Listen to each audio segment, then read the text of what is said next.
तो T20 world cup के super 8 में दांव पर लगी है सेमीफाइनल की सीट। एक तरफ है न्यूजीलैंड और दूसरी तरफ अपने घर में खेल रही श्रीलंका।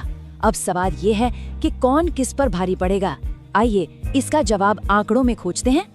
देखिए, सुपर 8 में ना अब कोई अगर या मगर की गुंजाइश नहीं होती। एक हार और समझिए टूर्नामेंट से टिकट कट गया।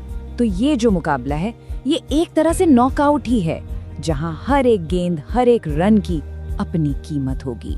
तो इससे पहले कि हम किसी भी स्ट्रैटेजी की गहराई में जाएं, सबसे पहले ये देखना जरूरी है कि भाई कहानी कहती क्या है।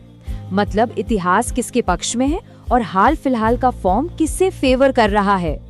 तो आंकड़े एकदम साफ साफ इशारा कर रहे हैं कि ऐतिहासिक तौर पर तो न्यूजीलैंड का पलड़ा भारी रहा है। सोचिए 25 मैचों में से 14 जीत कीवी टीम है नाम है। और जो बात हैरान करती है वो ये है कि अपने घर से बाहर कीवी टीम ने 5 मैच जीते हैं, जबकि श्रीलंका सिर्फ 1। हाँ, हाईएस्ट स्कोर तो बराबर है, पर जीत का ये जो अंतर है ना, ये अपने आप में एक बड़ी कहानी बताता है। लेकिन कहानी में एक ट्विस्ट भी है। अगर हम हाल की फॉर्म की बात करें तो न्यूजीलैंड गजब की लय में है। पिछले 5 में से 4 मैच जीत कर आ रही है। और दूसरी तरफ है श्रीलंका, जिसे अभी अभी लगातार 2 हार मिली हैं। तो असली सवाल अब यही है कि क्या इतिहास खुद को दोहराएगा या फिर जो करंट फॉर्म है वो बाजी मार ले जाएगा। चलिए अब जरा न्यूजीलैंड के सबसे बड़े हथियार की बात करते हैं। एक ऐसी चीज, एक ऐसी स्ट्रैटेजी जिसने उन्हें इस टूर्नामेंट में एक बेहद खतरनाक टीम बना दिया है। ये टीम है चेजिंग की मास्टर।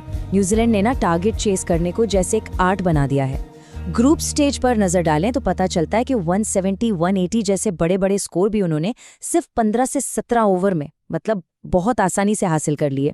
और इसका पूरा क्रेडिट जाता है उनके टॉप ऑर्डर को, जहां टिम साइफर्ट और फिन एलन जैसे विस्फोटक बल्लेबाज हैं जो किसी भी बॉलिंग अटैक की धज्जियां उड़ा सकते हैं। मतलब चेज करना सिर्फ उनकी एक स्ट्रैटेजी नहीं है, ये उनकी पहचान बन चुकी है।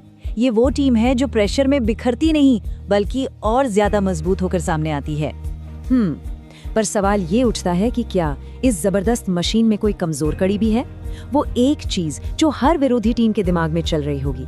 चलिए देखते हैं कि आंकड़े इस बारे में क्या कहते हैं। और जवाब है हाँ, इनकी सबसे बड़ी कमजोरी छिपी है इनकी गेंदबाजी में। आपको पता है, न्यूजीलैंड ने अपने हर एक ग्रुप मैच में 170 से ज्यादा रन दिए हैं। इसका मतलब क्या हुआ? इसका सीधा मतलब ये है कि उनके बल्लेबाजों पर हर मैच में एक पहाड़ जैसा स्कोर बनाने का जबरदस्त प्रेशर होता है। अच्छा, अब जरा मेजबान श्रीलंका की तरफ चलते हैं। इनकी कहानी थोड़ी सी पेचीदा है। एक ऐसी सिचुएशन जहां उनकी सबसे बड़ी ताकत ही उनकी सबसे बड़ी कमजोरी से घिर गई है। श्रीलंका के लिए जो सबसे बड़ी मुश्किल है वो यही है।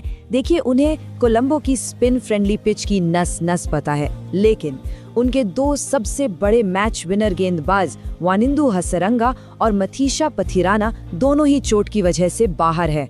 अब ये किसी भी टीम के लिए एक बहुत बहुत बड़ा झटका होता है।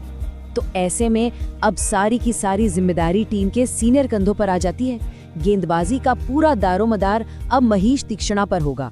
और वहीं बैटिंग में कुसिल मेंडिस जैसे अनुभवी खिलाड़ी और जो शानदार फॉर्म में चल रहे हैं पाथुम निसंका, इन दोनों को बड़ी पारियां खेलनी ही होंगी। अच्छा, अब खिलाड़ियों से थोड़ा हट कर बात करते हैं एक्स फैक्टर्स की।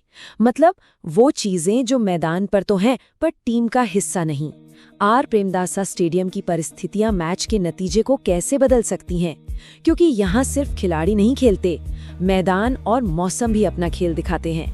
तो सबसे पहले तो क्रिकेट फैंस के लिए एक अच्छी खबर है। मौसम रिपोर्ट कह रही है कि बारिश का कोई चांस नहीं है। मतलब हमें एक पूरा बिना रुकावट वाला जबरदस्त मैच देखने को मिलेगा। तो अब सारा खेल कंडीशंस और स्ट्रैटेजी का है। और जब कोलंबो में शाम के मैच की बात होती है तो एक चीज हमेशा दिमाग में रखनी चाहिए, वो है ड्यू फैक्टर। होता क्या है कि दूसरी इनिंग्स में मैदान पर ओस गिरती है, गेंद गीली हो जाती है और फिर खासकर स्पिनर्स के लिए गेंद को पकड़ना, उसे टर्न कराना लगभग नामुमकिन सा हो जाता है। और बस इसी एक वजह से कोलंबो में टॉस जीतना आधा मैच जीतने जैसा हो जाता है। जो भी कप्तान टॉस जीतता है वो आंख बंद करके पहले गेंदबाजी चुनता है। क्यों? क्योंकि उन्हें पता है कि ड्यू की वजह से दूसरी पारी में बैटिंग करना कहीं ज्यादा आसान हो जाएगा। तो इन सारे आंकड़ों, इन सारे विश्लेषण के बाद हम वापस उसी एक सवाल पर आ जाते हैं। इस महामुकाबले में आखिर बाजी मारेगा कौन? अगर हम पूरी तरह से डेटा और आंकड़ों पर जाएं, तो न्यूजीलैंड को थोड़ी सी, एक हल्की सी बढ़त जरूर है। उनकी बैलेंस टीम और श्रीलंका की इंजरी को देखते हुए उनकी जीत की संभावना लगभग 55% मानी जा रही है।